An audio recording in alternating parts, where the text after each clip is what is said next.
त्या मोहम्मदाचा तर आज 2 दिवस झाले कुठे पत्ताच नाही.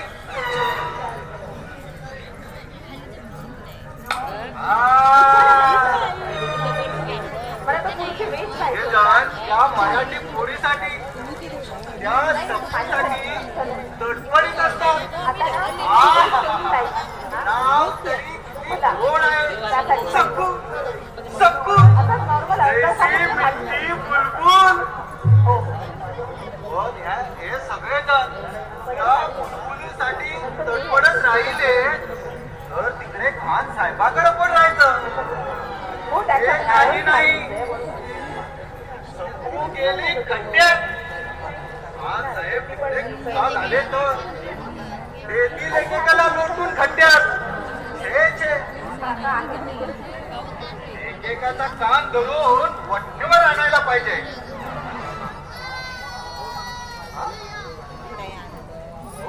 हा कोणाला सावळ्या? बस बस, याला या सावली न्यायला बंद करायला पाहिजे.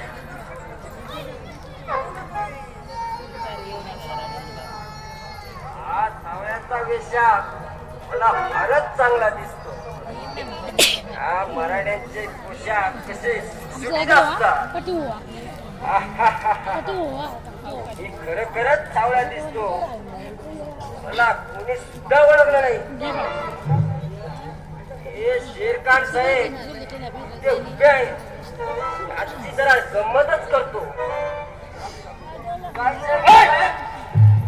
हे सावळ्या, त्यावर माझा बहुत गुस्सा आहे. हो आता आज या छावणीतून जाता हो. समजा इथं पाऊल टाकू नकोस छावणीत. नाही इथं पाऊल टाकू नको छावणीत. मग कुठे जाऊ? ज्या सकूकडे जाता हो. हो पण असं झालं का? ही सकू तुला भेटण्यासाठी छावणीत येते आणि ती इकडं आली की तो उस्मान आणि मोहम्मद दोघे पागल होतात तुझ्यासाठी. म्हणून तुला म्हणतो तू पण येऊ नकोस आणि तुझी सकू पण नको.